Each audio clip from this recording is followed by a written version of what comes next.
Great. All right. Welcome, everyone. I'm Jonas, Web3 Director at BOSON. Today, I'm going to tell you a bit more about Metaverse Commerce, and specifically what we enable at BOSON, which is selling physical products in the Metaverse as NFTs. I realize there may be a bit of a language barrier, as this is mostly a French-speaking conference, but luckily I have Julian with me, our Metaverse Partnerships Manager. And so if you have any clarifying questions that you want answered in French afterwards, he will be able to help you. All right, getting into Metaverse Commerce. We have a strong thesis about this, which is Metaverse Commerce is not just 3D e-commerce.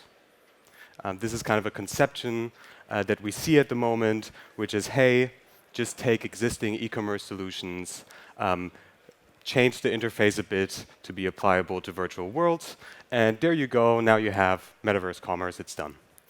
We don't believe that's true. We believe that the current e-commerce solutions are not able to support kind of the rich user interactions that are needed to do commerce in the metaverse.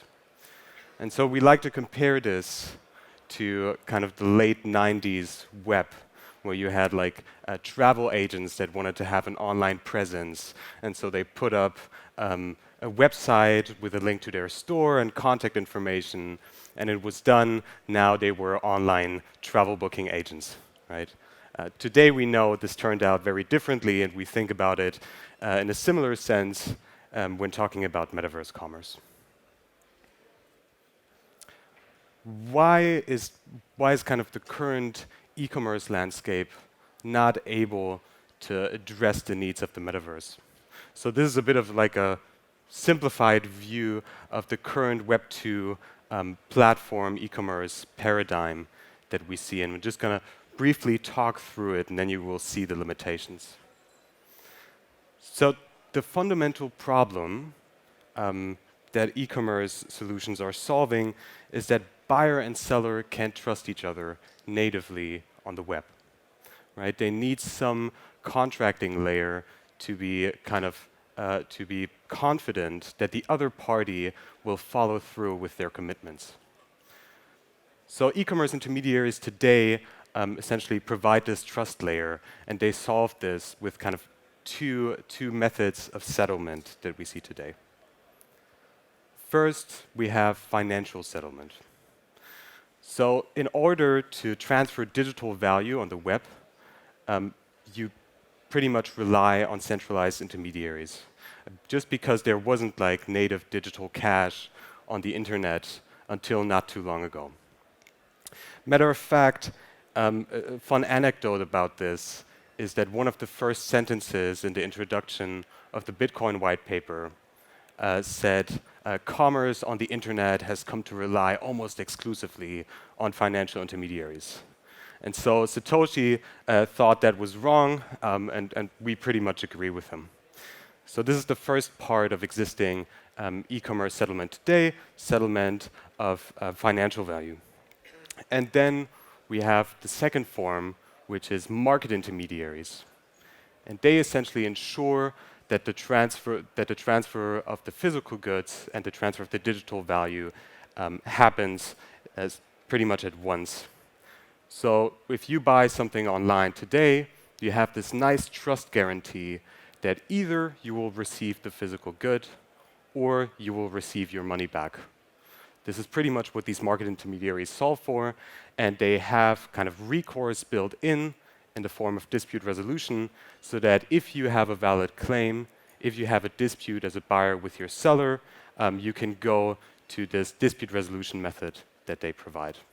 So these are the two main things that they solve for: transfer of digital value and ensuring the transfer of the physical asset. The transactions that are generated in this model live in this siloed database, right? They're not accessible by the outside world. And what we see when looking at the system is that it's quite static, right? This platform paradigm that we've seen kind of evolve over the last 10 years has kind of a bit of corrupting incentives for the platform versus the interests of the users. So platforms have a natural incentives to lock users in, extract as much value from them as possible, lock out any competitor, lock out any other companies that want to build on top of their stack. And this becomes the fundamental limiting factor in their business model that doesn't allow them to support this rapid innovation and these rich interactions that are needed for Metaverse commerce. I also think in the last few years, the world has come around to understand that it's not great to rely on these centralized intermediaries and private infrastructure to do these kind of native interactions that we have on the web. So this just means when all the commerce interaction we do online today is powered by this private infrastructure, and we have these huge companies with a lot of decision-making power, being able to exclude users, being able to essentially change the terms and conditions at their will, just because they have these strong network effects. Now, what we're building at BOSON is a very different future of commerce. And rather than building another platform, what we're building is an open, permissionless, decentralized protocol to do commerce. So instead of walled gardens, it's essentially open protocols running on smart contracts. And this is, again, like a bit of a simplified view of what this looks like. We essentially have two layers to this. We have the tokenization of transactions that we enable, and we have the settlement layer at the bottom that the protocol facilitates. The settlement layer is really the backbone of what we're doing. We're solving the same problem fundamentally that e-commerce solutions solve, which is buyer and seller can't natively trust each other. And we solve this fundamentally by taking commitments from both parties in the form of payments that are locked up in a smart contract, and then incentivizing both parties to behave honestly through using game theoretic mechanisms. And then if there are disputes, these go to independent and decentralized dispute resolvers. When building these decentralized protocols, what you see pretty fast is that when you build kind of open protocols, the services that previously were provided by centralized platforms in one product offering are now becoming open markets. So we allow anybody to become a dispute resolver and offer their services there. We allow any user to propose new game theoretic mechanisms. And through that, the protocol becomes highly customizable, and we can support a lot of these kind of rich interactions that are needed for Metaverse commerce. I think this settlement solution would deserve kind of its own talk. But as we're talking about the Metaverse, I will keep it short. But we have a great team that is working on that. And I think if you go to a website, we're going to have a new white paper soon that's going to outline the solution. On top of the settlement layer, we have our tokenized transactions. So there we really use this power of Web3, which is tokens, right? This common standard for representing and transferring value online. And how this works is, instead of a buyer directly buying the physical product from the seller, they buy a redeemable NFT, an NFT voucher almost, that they can then either transfer or trade online, or use to redeem it for the physical good that it represents. Why this works is we're able to take these nice trust guarantees that we get from the settlement layer and apply them to these tokens. So if you hold a redeemable NFT, you can be certain that you will either be able to redeem it for the physical good, or you will get your money back. So it's kind of proof against malicious actors. What does that mean? So we think these NFTs are that powerful that we refer to them as like blood cells in a circulatory system. Just because all of a sudden, when you use these common standards, these NFTs can flow across DeFi. They can be used in NFT marketplace infrastructure. It opens up a whole new world of interaction. And if you think back to the e-commerce, kind of current e-commerce paradigm, where transactions are in this siloed database and not accessible, this is kind of the opposite. We're kind of at the opposite end of the spectrum on that. With these tokens, specifically for Metaverse Commerce, we can build some of these great interactions and use cases. So I'm showing here a few of them. The first one is gamification. So because we're kind of natively like a smart contract protocol compatible with all these EVM chains, we're able to facilitate a direct interaction with this infrastructure. With gamification, what we've built, for instance, is exclusive offers that buyers can only take on when they completed a quest. So in order to buy this physical product, you first have to jump into the metaverse and complete a quest there or a small game. The second big advantage is tradability of these tokens. So when a user receives these tokens, they have a certain life cycle, certain lifespan until which they can be redeemed. And in that time, the user can transfer them, show them off. You could put them as like a Twitter profile picture. You can trade them on OpenSea, do auctions with them, all kinds of great stuff. The third great property is programmability. So as I said before, we have this highly customizable protocol underneath, and this allows us to do these kind of to fulfill these custom needs that are there. A great example of this is what we call token-gated purchases. So as you probably know, these NFT communities have flourished over the last 2 years. The Bored Apes, the Cool Cats, the Dead Fellas of this world. And they really build a lot of value around this community that comes together around their token. With token-gated offers, they're able to offer physical products exclusively to their community. So this could be, to buy this product, you have to hold a certain token, or to buy this product, you have to hold a certain amount of tokens. And so with that, we're all of a sudden seeing all these NFT projects wanting to do these exclusive merch drops. They're really excited about this feature. What does that mean in terms of product offering when you switch to like these open protocols? We think that there's a true power there in being interoperable with native digital assets.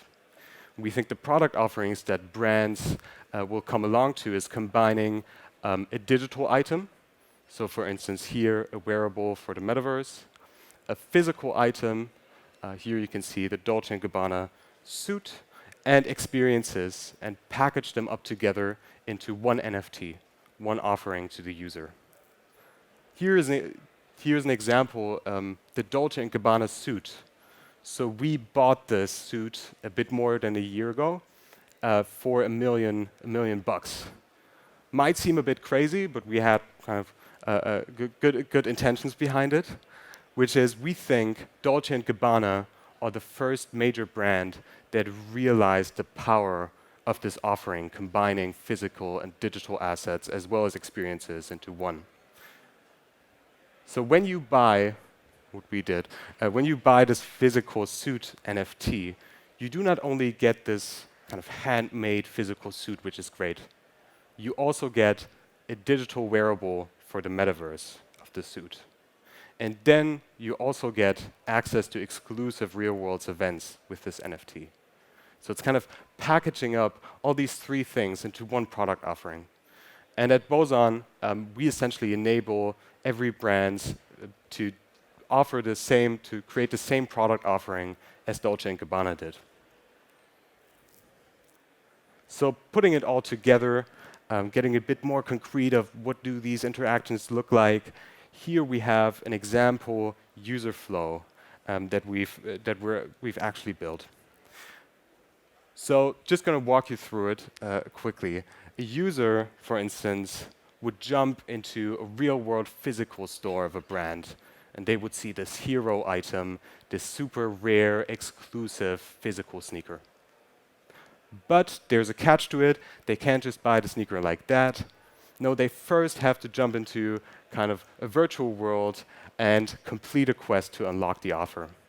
So the visual we have here is actually from our space in Decentraland, where we built such experiences, and you can see like our hero character that leads users through the experience. Then, once they complete the quest, they can buy this digi-physical item as an NFT. And once they own it, they're free, as it's like their property pretty much. They're free to do with it whatever they want. So they can trade it on OpenSea, they can display it to their friends, send it to anyone, the things I talked about previously. Then, because they have a certain life cycle, in the end, we expect the user to come around and redeem this NFT for the physical item it represents. This is what we think the future of commerce will look like.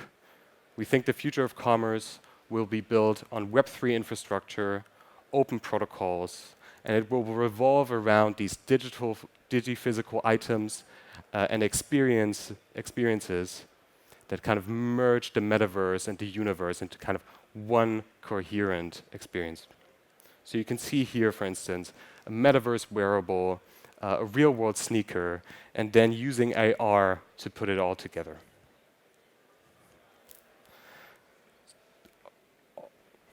Everything I'm telling you about today is not only our vision for the future, but we're building this today.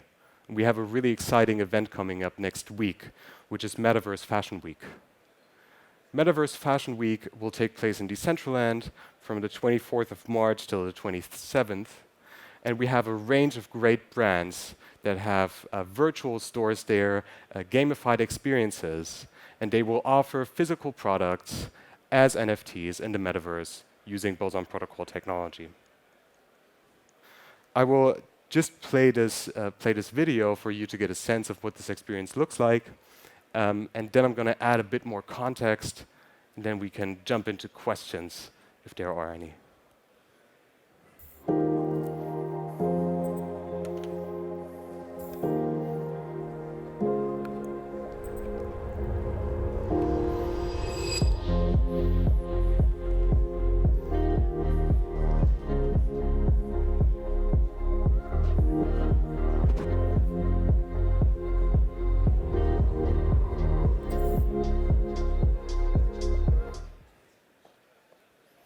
Cool, so this is kind of a brief preview of what this looks like. We have 13 great brands that are working with us on this. We have kind of exclusive physical items there. We have some great NFT projects that are looking to offer physical products. So we're really excited to see as kind of the first major event that will bring this together. We're really excited how users will react, and we expect a lot of traction to come from this. Cool. I hope this has given you like a better sense of how we imagine Metaverse Commerce, what the experiences there will look like, and that we hope we can build a kind of more fair and equitable future for e-commerce. That's it. Thank you.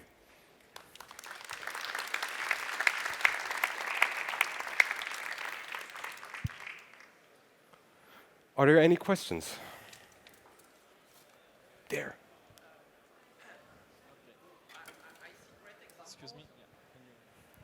I see great examples about inspiring products. Have you already thought ahead of time on more mass market products like food, or is it really at this point in time really limited to products that can be unique and very inspiring?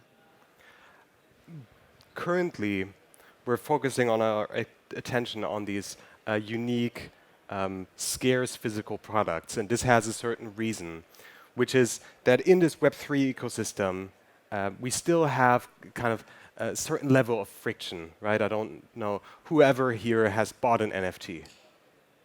Come on. Oh, yeah, that's a good crowd. But you see, so there's still a lot of friction which keeps users from coming. And so before we will be ready to take like these everyday items, right?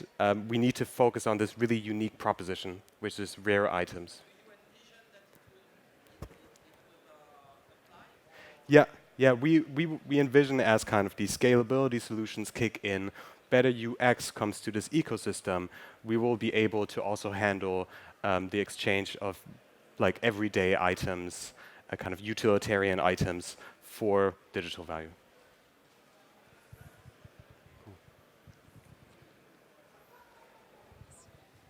So, hello, thank you for your speech. I have a question. It's about the. Sorry? You be speak up a bit, I can barely. Stick a bit, okay. Sorry. I have a question about the insights of Web3 and the future of e-commerce, because actually in your speech, which is really interesting, we never see the point of view of the consumer. So I'm just wondering if there's an insight that you can talk about. So is your question around like what does the user experience look like? No, for it's these, not or- the user experience, it's the need of the consumer. Yeah, sure. So what we've seen with these NFT projects and in this Web3 ecosystem is people are really excited around like unique products, be it like digital or physical. So the first big need that we saw is these projects wanna offer physical items to their users. They wanna offer these digi-physical items, so selling a wearable together with a physical piece of clothing. And so this is where we saw the most traction around this initially. And this led us essentially to our use case that we've built today. Yeah, I asked the question because you can do that without the blockchain technology. That's what I was wondering. But I think, sure, you can do it without the blockchain technology, but that is kind of way less performant and exciting, right? I think really having this digital scarcity and these NFTs, which can freely flow across all this DeFi infrastructure, has kind of huge advantages over using like an existing e-commerce solutions for these scarce things. Okay, thank you. Thanks for the question.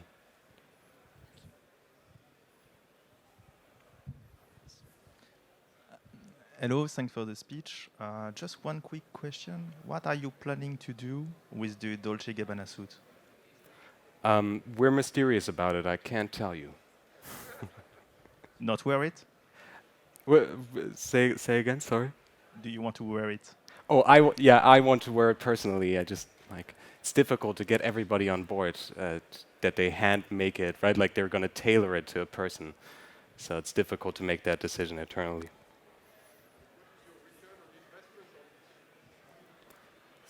Sorry, I can't. Maybe if you get the mic.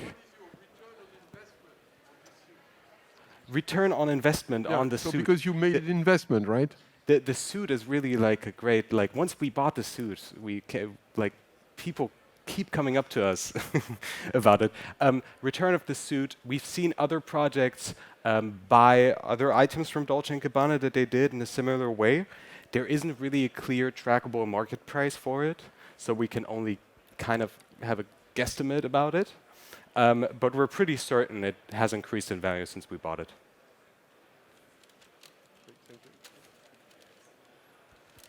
When you buy a physical object associated with an NFT, or the boss or Synchronous, if I want to resell my physical object, can I keep the NFT, and inversely, can I sell just the NFT and keep the physical object? What is the link after the life cycle of the boss? That's an interesting question and something we thought about deeply when designing the protocol. So when you redeem this NFT, it actually gets burned, right? Just because we always want to have this security that when you own this NFT, you can be certain you get the physical item. But what we have is what we call chaining. So because this whole history of purchase is on chain, right, and you can follow it, when you want to resell that physical item, you're able to prove, right, I bought this from the original seller, right? So this way we have like this on-chain history of an item, and you can verify that you were really the one that bought it from the original seller. All right, last question. A quick one. Short one. Thank you for the presentation, but don't you really have time? I can skip the question if you want. I can skip the question if you want. If it's really the end of it. Let's say I'm telling you my question and you say if you want to tell me answer your now. question and then I'm going to tell you. Thank you. If I can answer. I'm quite ignorant about all the stuff here, but so tell me if my question isn't relevant.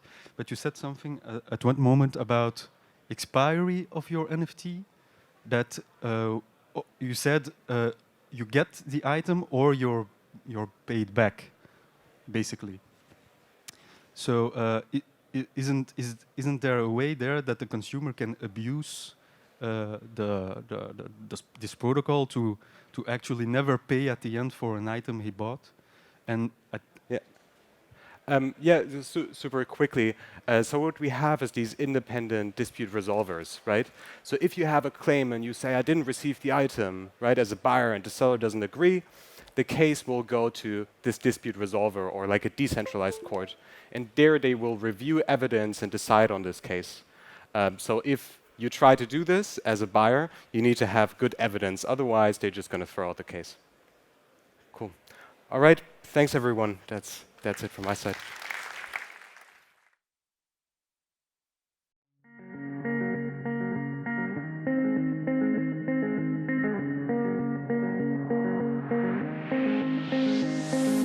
Looking for myself, I'm staring at my shadow. Am I gonna be safe in getting through tomorrow? When I throw me down, you can lead me to the side. You still raising me up, and when I look aside, she guides me with a sign and